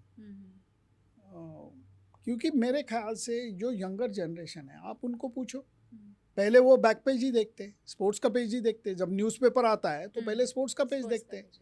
तो वो जो कनेक्ट है, वो कनेक्ट कलकत्ता के न्यूज़पेपर, हिंदी न्यूज़पेपर, साउथी के न्यूज़पेपर, इंग्लिश न्यूज़पेपर, ये ज़्यादा समझ के काम करते हैं, मराठी तो उतने नहीं आप करते। मराठी मीडिया को कुछ भारत गुरुज द्वारा संदेश देना चाहोगे? नहीं, ये बहुत अहम कनेक्ट है, क्योंकि यंगर जनरेशन को आपको उनके साथ नाता जोड़ना है, तो वो तो पॉलिटिक्स और फिनांस इसमें नहीं है, वो ज़्यादा है एक तो एंटरटेनमेंट, म्यूजिक, स्पोर्ट्स। तो उसको अगर आप तो उसको ध्यान देना चाहिए, उसके ऊपर नज़र रखनी चाहिए, उसको कवर करने के लिए 4 पैसे खर्च करने चाहिए। पैसे हैं इनके पास, न्यूज़पेपर हो या टीवी चैनल हो, पैसे हैं इनके पास, लेकिन वो बहुत कम लोग ऐसे हैं कि जो भी वो बदलाव नहीं आया। ना सॉरी टू से, आई एम डैम लकी, मैं सकाल न्यूज़पेपर ऑर्गेनाइजेशन के साथ काम करता हूँ और 15 साल से ज़्यादा काम कर रहा हूँ उनके साथ ये प्रॉब्लम नहीं है। लेकिन बाकी बहुत सारे, मैं नाम नहीं लूँगा क्योंकि मैं क्रिटिसाइज नहीं करना चाहता, लेकिन ये इतना पता है उनको, फिर भी वो ज़्यादा इसके ऊपर ध्यान नहीं देते, जो जबकि देना चाहिए। और बहुत सारे बच्चे ये सपने लेकर चलते हैं, स्पोर्ट्स में भी करियर बनाना है। तो आज जब स्पोर्ट्स जर्नलिज्म की हम बात कर रहे हैं, तो आप फ्यूचर क्या देखते हैं इस फील्ड का? नहीं, बहुत बढ़िया फ्यूचर है, लेकिन उसके लिए मुझे कुछ चीज़ें स्पष्टता से बोलनी पड़ेगी। सिर्फ पढ़ाई से ये नहीं होगा, ये प्लीज़ मुझे गलत मत समझना, क्योंकि मैं पढ़ा लिखा नहीं हूँ जर्नलिज्म में, मैं पढ़ा लिखा हूँ, जर्नलिज्म पढ़ा लिखा नहीं हूँ। तो जर्नलिज्म कोर्सेस को मैं क्रिटिसाइज नहीं कर रहा हूँ, मैं बोल रहा हूँ कि वो पढ़ना ज़रूरी है, लेकिन उसके साथ आपको प्रैक्टिकल लाइव अनुभव लेना बहुत ज़रूरी है। बहुत ब्राइट फ्यूचर है इसमें, लेकिन आपको हमेशा ऊपर देख के नहीं चलना होगा कि भाई मैं अगले साल ओलंपिक होने वाला है, मैं लॉस एंजलिस कैसे जाऊंगा। भाई पहले नीचे देख, पहले यहाँ लोकल लेवल पे काम कर, हर किसी को अपनी जगह बना और फिर जाना। छोटे छोटे इवेंट्स कवर करने चाहिए, समझो, लोकल इवेंट्स कवर करने चाहिए, लोकल इवेंट से नाता जोड़ना चाहिए प्लेयर के साथ। जैसे सचिन की बात आपने करी कि भाई स्कूल किड था तब से मैं उसके साथ मिल चुका हूँ, इसलिए वो दोस्ती बनी। वो सचिन तेंदुलकर बनने के बाद अगर मैं अप्रोच होता तो इतनी दोस्ती नहीं बनती। लोगों को भी दिल लगाना है तो लोकल स्पोर्ट में लोकल प्लेयर के साथ, लोकल कोचेस के साथ, लोकल स्पोर्ट्स बॉडीज के साथ आपको रिश्ता जोड़ना पड़ेगा। वो करते हुए आप पहले एक अपना पहिया मजबूत बनाओगे, बेस मजबूत बनाओगे, तो ही आपको बाहर।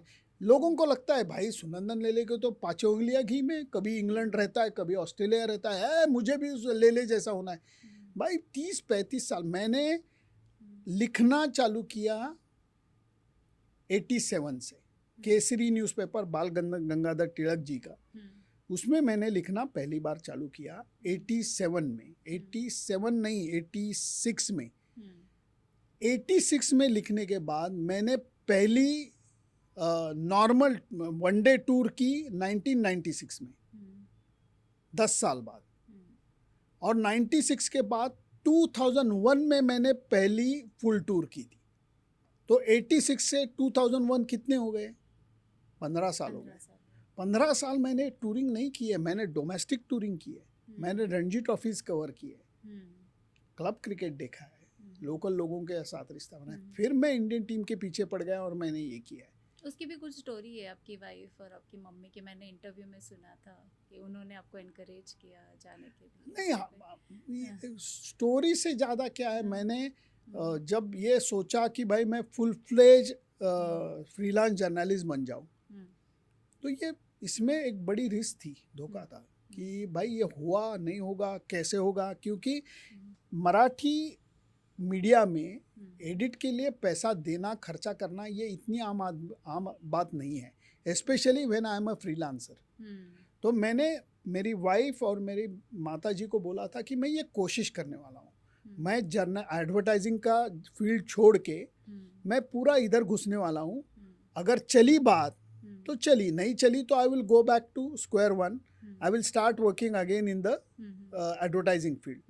तो दोनों ने बहुत अच्छी तरीके से मुझे सपोर्ट किया। तो बोला कि कोशिश तो कर, बाद में ये दिल में नहीं होना चाहिए कि यार उस टाइम यार वो करना चाहिए था एक बार, ये मेरे दिल में नहीं है। और इसमें एक मेरा नज़रिया थोड़ा सा अलग है, उटपटांग है थोड़ा सा। उदाहरण देता हूँ, अगर मुझे तैरना नहीं आता और मेरा कद 5 फीट 7 इंच है, अगर मुझे तैरना नहीं आता तो 5 फीट 7 इंच पे ही मेरे लिए डूबना तय है, बराबर। अगर डूबना ही है तो 6 फीट के स्विमिंग टाइम में डूब के मैं नहीं मरूंगा, मैं अटलांटिक में डूब के मरूंगा।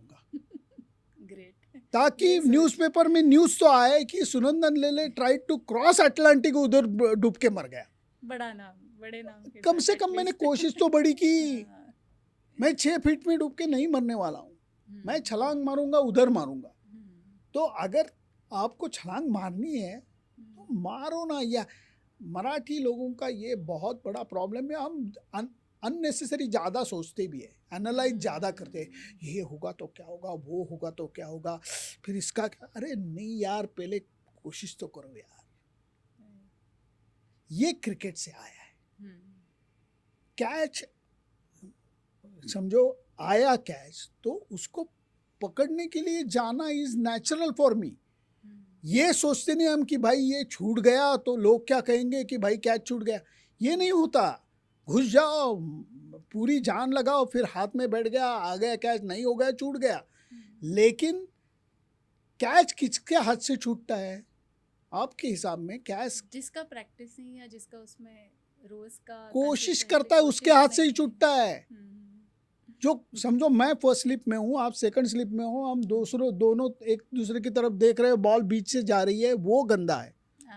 एटलीस्ट कोशिश तो करो, right? कोशिश करने वाले के हाथ से क्या छुड़ा, जिंदगी में भी हाँ, आप कोई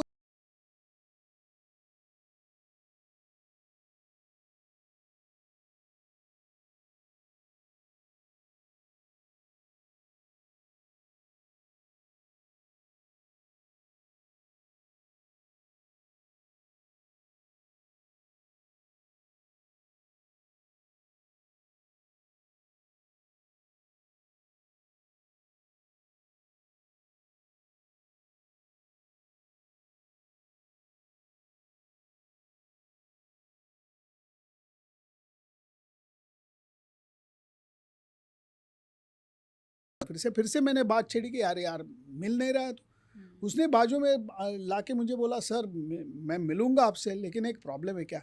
बहुत डर लगता है आपसे। मैं बोला क्यों? बोला नहीं आप इतने सीनियर हो। मैं बोला ये सीनियर हो वगैरह छोड़ दे यार, वो सीनियर होने का एडवांटेज नहीं, मुझे नुकसान हो रहा है। तो ये होता है, आपको लगता है दूर से भाई ये बहुत हो रहा है ये, लेकिन कई बार फेल्योर आ चुका है, कई बार फिनेंशियल फेल्योर आया है, तब मेरे फैमिली ने मदद की है। क्योंकि कई बार ये भी होता है कि भाई एक असाइनमेंट के लिए, समझो वर्ल्ड कप का असाइनमेंट है, 2007 की बात मैं कर रहा हूँ। वो वर्ल्ड कप में 2003 में हम फाइनल पहुंच गए थे, 2007 में सॉलिड टीम थी और वेस्ट इंडीज में वर्ल्ड कप था। तो मुझे अच्छे असाइनमेंट मिले थे 3-4 न्यूज़पेपर से वर्ल्ड कप कवर करने के लिए। बड़ा फेल्योर आ गया, इंडियन टीम क्वालिफाइंग में से ही नॉकआउट हो गई। वर्ल्ड कप तो मैंने पूरा कवर किया। न्यूज़पेपर वालों ने, कुछ न्यूज़पेपर वालों ने 100 रुपये की समझो असाइनमेंट है, 30 रुपये दे दिए और बोले फुल एंड फाइनल। तो वहाँ पे अपना लॉस होता है, टोटल लॉस, टोटल। क्योंकि वो भी कहाँ का? वेस्ट इंडीज का, जो बहुत महंगा है, लेकिन वो भी पेलना पड़ता है। फेल्योर्स बहुत आए, धोखे बहुत हुए, लेकिन that is part of life. लेकिन क्रिकेट ने मुझे साथ दिए, क्योंकि क्रिकेट में भी ऐसा होता है, मेहनत आपने की है, पहले बॉल पे आप आउट हो जाते हो, फेल्योर आता है, दैट इज नॉर्मल।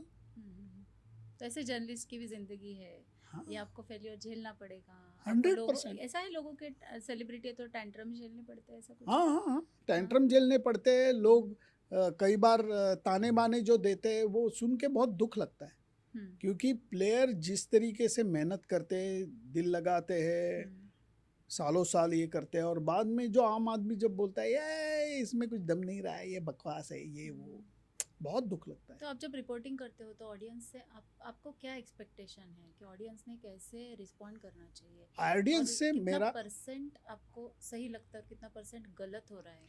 नहीं, गलत लोग 10-20% ही है, सब लोग खराब नहीं है। लेकिन जो आपका स्वभाव है ना, वो आपके कमेंट में नजर आता है। अगर आप ओरिजिनली नेगेटिव पर्सन हो, अगर आपको दूसरे की तारीफ करते हुए 2 शब्द निकालना मुश्किल हो जाता है, वही आप हो जाते हो कि आप 100 सेंटेंस बोल जाते हो फेल्योर के बाद। ये लोग हैं ना। तो मुझे कई बार मैं ये कोशिश करता हूँ कि लोगों को ये बोलता हूँ कि भाई मेरे ये रवैये से आपके आजू बाजू के लोग तकलीफ में आएंगे। क्रिकेट छोड़ दो, क्रिकेट के बारे में आपने ताना माना दे दिया, चलो छोड़ दो, लेकिन आप यही बर्ताव, यही सोच लेके आप घर में जाओगे, आप यही सोच लेके ऑफिस में जाओगे, तो घर का एटमॉस्फेयर, ऑफिस का एटमॉस्फेयर भी आप गंदा करोगे।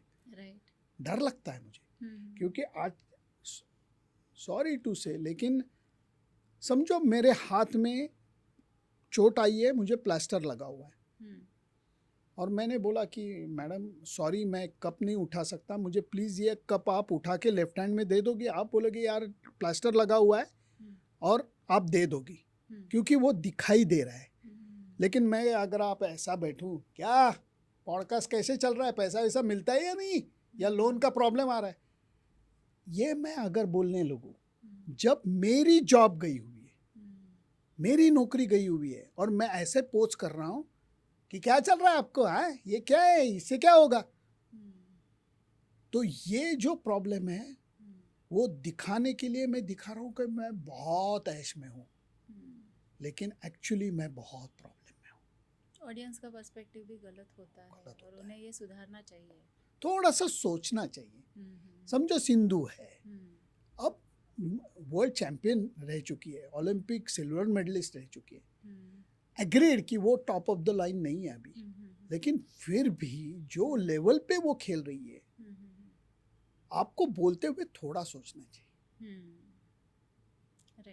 क्रिटिसाइज करो, क्रिटिसाइज करने में कोई प्रॉब्लम नहीं है, लेकिन वो कहते हुए आपको वो शब्द प्रयोग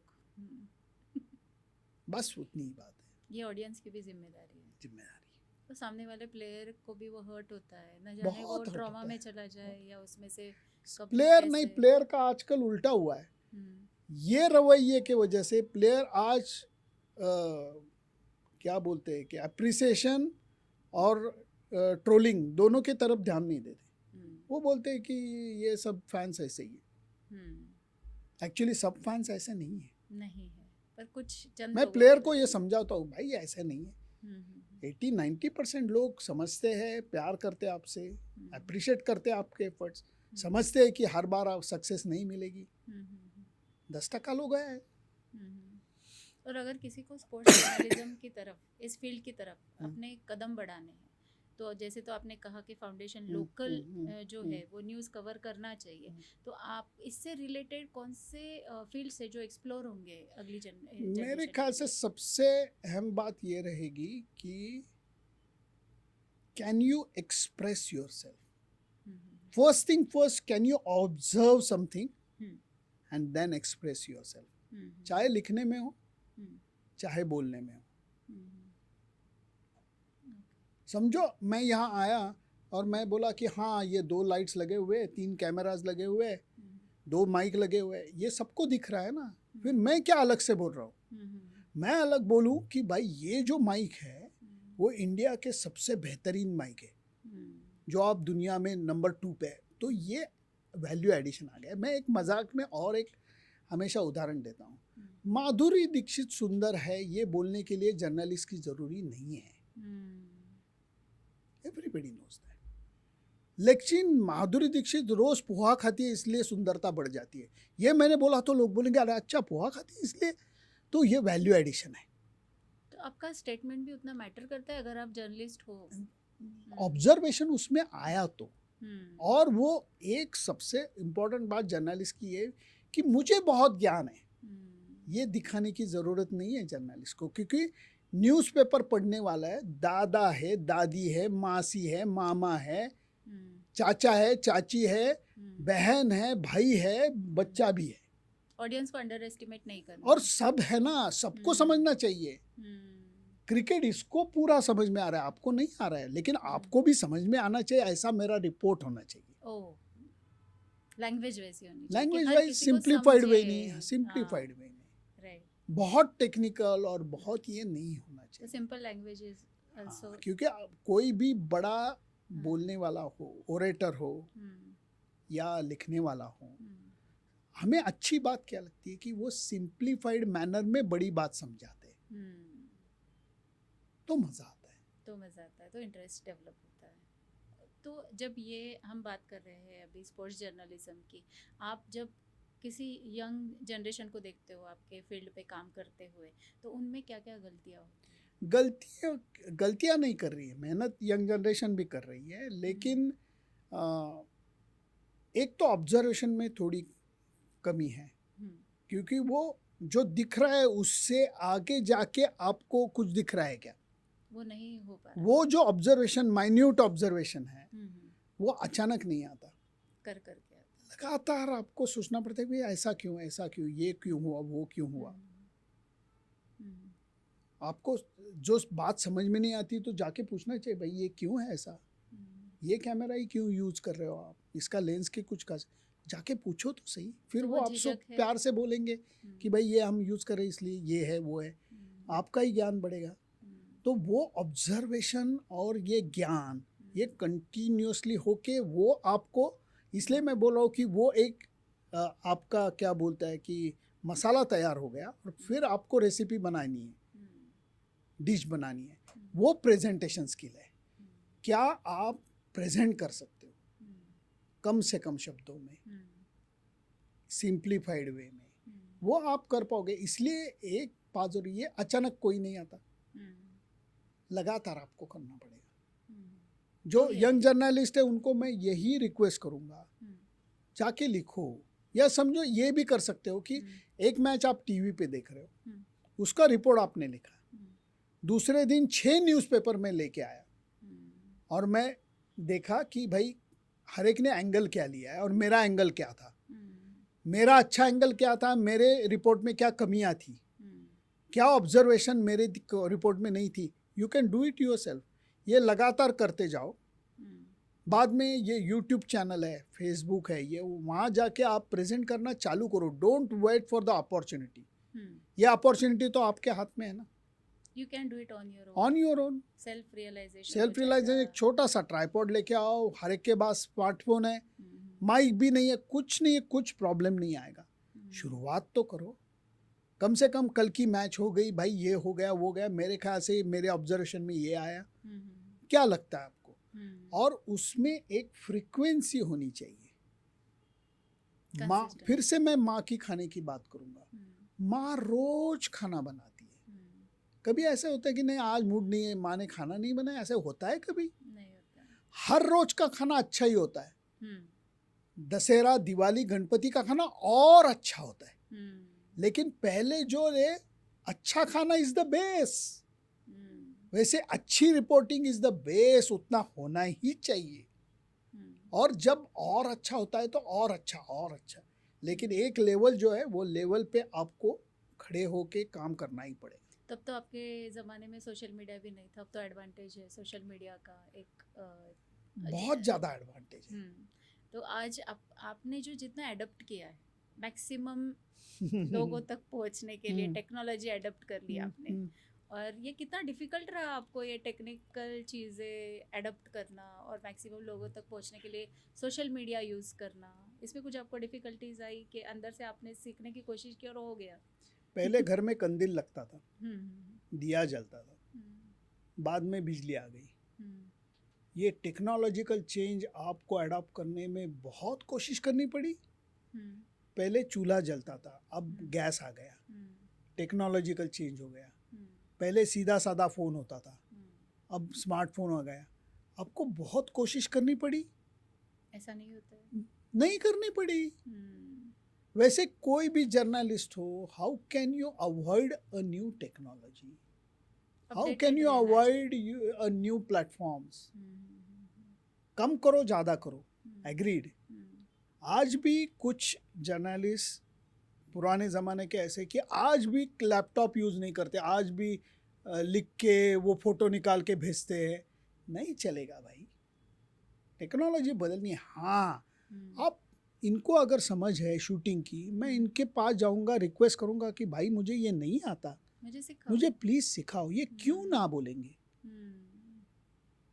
कोई ना बोलेगा। अगर आप नम्रता से जाओगे, प्यार से जाओगे, अच्छी तरीके से पेश आओगे और रिक्वेस्ट करोगे भाई मुझे नहीं आता ये, प्लीज़ समझाओ, कोई ना नहीं बोलेगा। और फिर आप सीखो, खुद करके देखो, गलतियाँ हुई फिर इनके पास जाओ, भाई ये गलतियाँ क्या करना चाहिए, अरे नहीं तेरे अपर्चर ये हुआ, फोकस का ये हुआ है, ये गलती मत करना, करो फिर से, सीख हेल्प।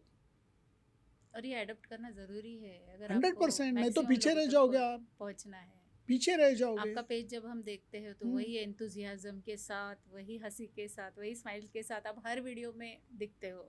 इसका राज क्या है? राज की बात ही नहीं है। एक तो एंथुजियाज्म मेरे स्वभाव में है, मुझे हर चीज़ में खुशी मिलती है, हर चीज़ में आनंद मिलता है। और अगर मैं खुश नहीं होऊंगा, सामने वाले देखने वाले कैसे खुश होंगे? सीधी बात है। तो इसमें एफर्ट की बात ही नहीं है।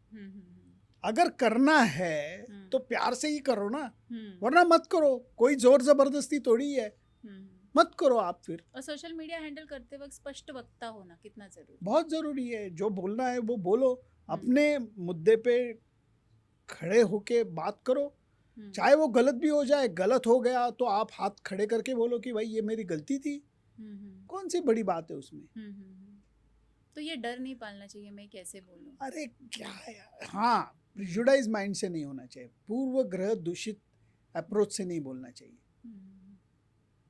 वो अगर नहीं है तो अगर आपका, समझो मैं 35 रन की जो बात कर रहा था, अगर ओवर टेस्ट भगवान न करे हम हार चुके होते तो दूसरे दिन मैं बोलता कि भाई ये मेरा अंदाजा था, वो गलत निकला। लेकिन ये गुनाह नहीं है, ये गलती है। ये भी समझाना और एक्सेप्ट करना आना चाहिए। क्यों नहीं? ऑडियंस क्यों नहीं? राइट। हाँ, मैं बोलूंगा कि भाई कई बार ये होता है कि बोलते हुए मैं गलती कर जाता हूँ। हाँ। मेरे जो व्यूअर्स हैं वो मुझे बोलते हैं कि सर वो ये ऐसा नहीं था, वो ये था। हाँ। मैं हाथ खड़े करके बोलता हूँ यार एग्जैक्टली अभी मैंने गलती की थी, अभी ये प्रो कबड्डी लीग फाइनल के इसमें रिपोर्ट में कि सेमीफाइनल में हम पुनेरी पलटन ने एक टीम को हराया था, मैंने गलती से दूसरा नाम ले लिया। तो लोगों ने मुझे समझाया सर ये वो टीम नहीं थी, ये टीम थी। मैंने बोला यार मेरी गलती थी, आई एम सॉरी। क्या प्रॉब्लम तो है? उतना सामने से एक्सेप्ट करना आना चाहिए। क्यों, क्या है उसमें? क्या है? इंसान है हम भी। फिर से वही बात, गलती कौन करता है? कोशिश करता है, वही गलती करता है। राइट। आपने आज एपिसोड में इतने सारे लेसन्स ना, दिए ना, हमें, और ज़रूर भारत गुरुज के जो स्टूडेंट्स है और जो ऑडियंस है, जो पेरेंट्स है, उनको आपकी बातें ज़रूर समझेंगी, क्योंकि आपने आपके ही स्वभाव की तरह सिंपल वे में हमको हर चीज़ यहाँ मैं भी पर खुद पेरेंट हूँ समझाई। यार, ये भी तो देख ले, मैं भी तो खुद पेरेंट हूँ। मेरी भी 2 बेटियाँ हैं, 2 ग्रैंड चिल्ड्रन हैं। मैं भी सिखा रहा हूँ, सीख रहा हूँ। ये प्रोसेस चलती ही रहनी चाहिए। मैंने देखा है लंदन में आप अपने जो बेटे के बच्चे हैं उनके साथ कितना एंजॉय करते हैं। जहाँ भी जाना एंजॉय ही करना है, और क्या है। और तो फिर यहाँ इस मुकाम पर आने के बाद आप कितने ग्राउंडेड हो, आप कितने डाउन टू अर्थ हो। तो एक बात बोलूं, भारत रत्न होने के बाद सचिन ग्राउंडेड है, सुनंदन ले ले, क्या है फिर? ये आपका बड़प्पन है? नहीं, बड़प्पन नहीं है, सच्चाई में बोल रहा हूँ। अगर भारत रत्न और 100 सेंचुरीज करने के बाद वो आदमी ग्राउंडेड है, मैं कौन हूँ? अगर उसके साथ रह के मैं ये नहीं सीखा तो मैं गलत इंसान बन जाऊंगा। ये बात ही नहीं, ग्राउंडेड ये मेरे लिए समझो, आपने आज बैंक डकैती की है, आपने नहीं की? क्या बात है यार, मानना पड़ेगा आपको। ऐसे थोड़ी होता है, वो नहीं करना है ना। इसमें बड़ी बात है क्या? नहीं बड़ी बात है। वैसे ग्राउंडेड रहना ये बड़ी बात नहीं है, ग्राउंडेड ही रहना चाहिए। तो लीजेंड बनने के बाद और क्या क्या क्वालिटीज आपने ऑब्जर्व की है? ना, ये लोग सुख दुख में अटकते नहीं, नंबर 1। प्रोसेस पे ध्यान देते हैं, 1 बॉल एट अ टाइम खेलते हैं, और हर रोज कुछ ना कुछ तो सीखते जाते हैं। वो प्रोसेस कभी ख़त्म नहीं होती, हर रोज बेहतर इंसान होने की कोशिश करते हैं। और last but most important thing, जो सोचते हैं वो कर सकते हैं। वो माइंडसेट पे डिपेंड करता है। नहीं, ये कैसा है कि अगर मैं बोलूँगा कि मैं कल से जंक फूड नहीं खाऊंगा, तो ये जो बड़े प्लेयर्स हैं वो आराम से कर जाते हैं। जैसे विराट कोहली हार्डकोर पंजाबी गाय, एक दिन उसने एक मैच में बड़ा फेल्योर आया उसको, और वो आईने के सामने खड़ा था, और उसने देखा कि उसके गाल ऐसे चबी चिक्स जिसको बोलते हैं वैसे है, खुद को देखा, और उसने बोला कि यार अगर तू इंटरनेशनल स्पोर्ट्स पर्सन है तो ये नहीं चलेगा। उस दिन उसने पूरा पंजाबी फूड को छोड़ दिया। उस दिन से उसने मिल्क प्रोडक्ट बंद कर दिए एक दिन में। हार्डकोर पंजाबी गाय। ये बात मैं कहना चाहता हूँ कि जो वो सोचते हैं वो कर सकते हैं। हम क्या बोलते हैं, मैं कल से चालू करूँगा, लेकिन क्या हो गया, कल के शूट में बहुत टाइम लग गया, फिर मुझे सोने में प्रॉब्लम हो गया, इसलिए मैं कल नहीं, मैं परसों से चालू करूँगा। ना, करना है तो करना है। ये बात अगर हम उनसे सीखे तो ना कि एज ए जर्नलिस्ट बेहतर इंसान हो जाएंगे। तो ये हर किसी को एप्लीकेबल है, 100%। और जब आप इतने लोगों से मिले हो, आपने अभी मुझे लीजेंड की व्याख्या भी बताई है कि उनमें क्या क्या स्किल्स होते हैं, तो आज की जो जनरेशन है उन्हें आपको संदेश देना चाहते हैं? संदेश देने इतना मैं बड़ा नहीं हूँ, लेकिन इतना ही बोलना चाहिए कि मेहनत करना और उसमें कंसिस्टेंसी रखना, डिसिप्लिन रखना और उसमें कंसिस्टेंसी रखना, और कंटिन्यूअसली रोज अपने आप में इम्प्रूवमेंट करते जाना। ये हर बच्चे ये करते रहोगे ना तो सक्सेस कहाँ जाएगी? किसी भी फील्ड में रहो, फील्ड इम्पोर्टेंट नहीं है। जैसे सचिन बोलता है कि आप पान का दुकान डालो लेकिन 20 साल वहां बैठ के काम करो, आपको सक्सेस 200% मिलेगी। कई बार हम ये सोचते हैं ना कि अरे यार फट करके हमें चाहिए सब, फट करके नहीं होता ना। 100 करने के लिए 4 शॉट मार के सेंचुरी नहीं होती ना। कई बॉल यहाँ लगता है, कभी बॉल यहाँ लगता है, कभी उंगली पे लगता है, कभी एलबीडब्ल्यू शाउट होता है, कभी एज लगती है, स्लिप से चला जाता है, कब बाउंड्री मिलती है, कभी सिक्सर मिलती है।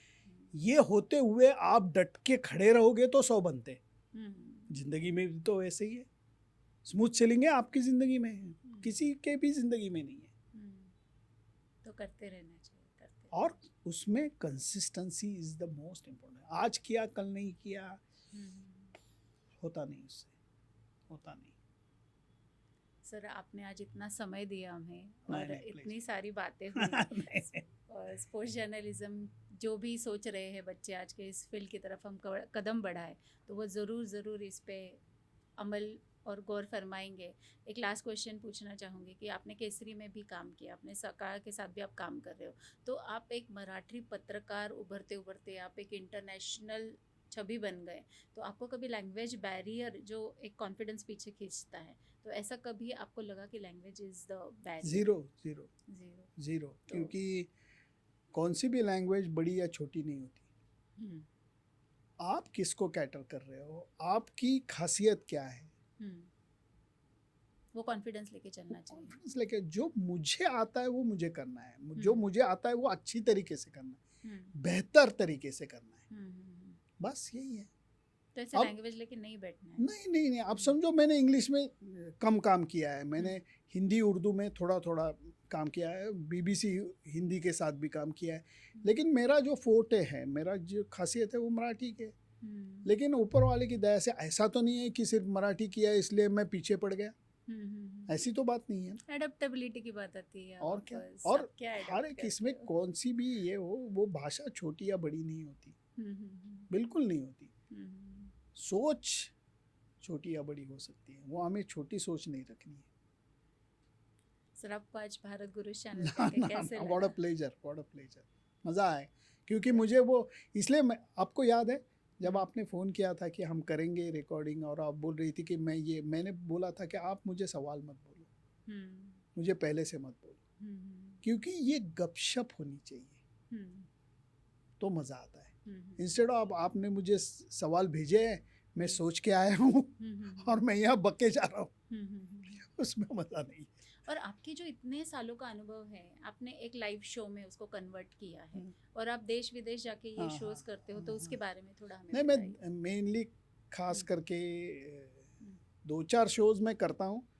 एक है, सचिन को लोग भगवान मानते हैं, मैं बोलता हूँ वो भगवान नहीं है, वो देवदूत है, एंजल है। तो सचिन देव नहीं देव माणूस, ये एक प्रोग्राम है। एक धोनी के ऊपर रंग माझा वेगळा, वो अलग आदमी है, ये एक शो करता हूँ। एक 12 गावचं पाणी मीन्स 12 घाट का पानी, जो मैंने क्रिकेट कवर करते हुए दुनिया देखी है, वो जो अलग दुनिया देखी है मैंने, उसका एक शो करता हूँ, 12 गावचं पाणी।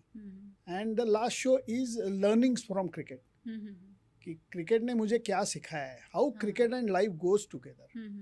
ये 3-4 शोज मैं, ऑडियो विजुअल शोज है सब, करता हूँ, देश में करता हूँ, विदेश में भी करता हूँ, और आनंद लेता हूँ, आनंद देता हूँ। तो वहाँ के ऑडियंस, अगर आप आउट ऑफ इंडिया जाओ और ये आप कहानी किस्सों में सब आप प्रेजेंट करते हो, राइट, तो फिर वहाँ के ऑडियंस का कैसा आपको रिएक्शन आता है? अनबिलीवेबल, क्योंकि कई बार ऐसे होता है कि हस्बैंड के साथ वाइफ जब आती है तो ऐसा मुंह बना के आती है कि साला ये क्रिकेट के बारे में मुझे तो इंटरेस्ट नहीं है इतना, और मेरा जो शो है वो उसमें क्रिकेट, ऑफ कोर्स क्रिकेट है, लेकिन टेक्निकल क्रिकेट नहीं है। उदाहरण देता हूँ आपको, आप बहुत क्रिकेट जानकार हैं? नहीं। मैं एक सीधा सवाल पूछता, आप और मैं बैटिंग कर रहे हैं, आप स्ट्राइकिंग एंड पे है, मैं नॉन स्ट्राइकिंग एंड पे हूँ। आपने बॉल मारी और आपने कॉल दिया सुनंदन सिंगल, हम दोनों ने भागना चालू किया रन के लिए। एक रन कंप्लीट कब होती है? बोलिए। दोनों साइड, एक साइड भागता है फिर दूसरा दूसरी साइड। आराम से, कभी भी आराम से, या टाइम में जाना पड़ता है। First learning, before the stump. हाँ, फर्स्ट लर्निंग कि ये भागना सिर्फ जरूरी नहीं। और अगर आपने बॉल मारी है और हमने रन कंप्लीट किया है, तो रन आपके नाम पे लगेगी या मेरे नाम पे लगेगी? मेरे नाम पे लगेगी। फिर मैं क्यों भागूं? वो एक टीम वर्क है। ये मैं लर्निंग जो बोल रहा हूँ, ये हम कभी सोचते नहीं है। क्रिकेटर होने के नाते ये हमारे दिल में कभी ये सवाल ही पैदा नहीं होता कि why I am running for her, क्योंकि ये बॉल में मैं आपके लिए भाग रहा हूँ, अगले बॉल पे आप मेरे लिए भाग रही हैं, और it goes on and on and on. That is what the partnership is all about. और मेरा आखिरी सवाल, जिंदगी में भी दूसरे के लिए भागना पड़ता है या नहीं? पड़ता है। दूसरे के नाम पे रन लगती है या नहीं? लगती है। तो अगर आप क्रिकेट से प्यार करोगे और ये बेसिक समझ जाओगे, तो आपके आंखों के नीचे ब्लैक नहीं होगा, आप नाखून चबाते हुए इंसान नहीं बनोगे। आप बोलोगे ठीक है यार, एक खुले विचार के विकसित इंसान बनो। ये मैं समझाने की कोशिश करता हूँ कि भाई हाँ, तो ये जो है आपने ही जवाब दिया। तो ऐसा नहीं है कि इसलिए फिर जो लेडीज आते हैं वो बोलते हैं यार ये तो मैं भी रिलेट कर सकती हूँ। तो इसलिए रिस्पॉन्स बहुत अलग आता है, मज़ा आता है, चाहे यंग हो, ओल्ड हो, लेडीज हो, जेंट्स हो, एंजॉय करते हैं सब। और आपकी जो स्टोरी टेलिंग है वो बखूबी एक हुनर है जो हर किसी ने सीखना चाहिए। और हमें भी अगर मौका मिला आपका शो देखने का, जरूर मैं बुलाऊंगा, जरूर आएंगे देखने के लिए। और इस शो को अगर किसी को देखना है तो आपके पेज पे सब इन्फॉर्मेशन हाँ इन्फॉर्मेशन है। मैं लाइव शो करता हूँ। और इम्पोर्टेंट बात ये भी है कि ये जो शो करता हूँ इससे जो मुझे ऑनरेरियम मिलता है वो मैं सब सोशल वर्क के लिए यूज़ करता हूँ। ये भी आपके व्यक्तित्व का एक अलग पहलू है। मैंने देखा था कि आपके इंटरव्यू में कि एक कहाँ पे बाढ़ आई थी और कंबलों की ज़रूरत थी। तो आपने सब प्लेयर्स को इकट्ठा करके वहाँ पे कंबल तो ये किए थे, अवेलेबल कराए थे। तो आपका सोशल वर्क, ये एक आपका एज अ जर्नलिस्ट एक अलग पहलू है। पहलू नहीं है, वो करना ही चाहिए, नहीं तो ऊपर वाला मारेगा मुझे। और आपके शो की बात मैंने इसलिए की आज क्योंकि मैंने उसका थोड़ा सा ग्लिम्स देखा था and I found it really interesting. और मुझे ऐसे लगता है कि जहाँ पर हम बॉलीवुड के भी शोज़ देखते हैं तो ऐसा शो भी देखना चाहिए, क्योंकि आई गॉट इम्प्रेस्ड। क्योंकि एक लाइव जो स्टोरी टेलिंग होता है और वो आपके अनुभव से आया है, तो ज़रूर ज़िंदगी के कई पहलू वो हमें सिखा जाएगा अगर हम सुन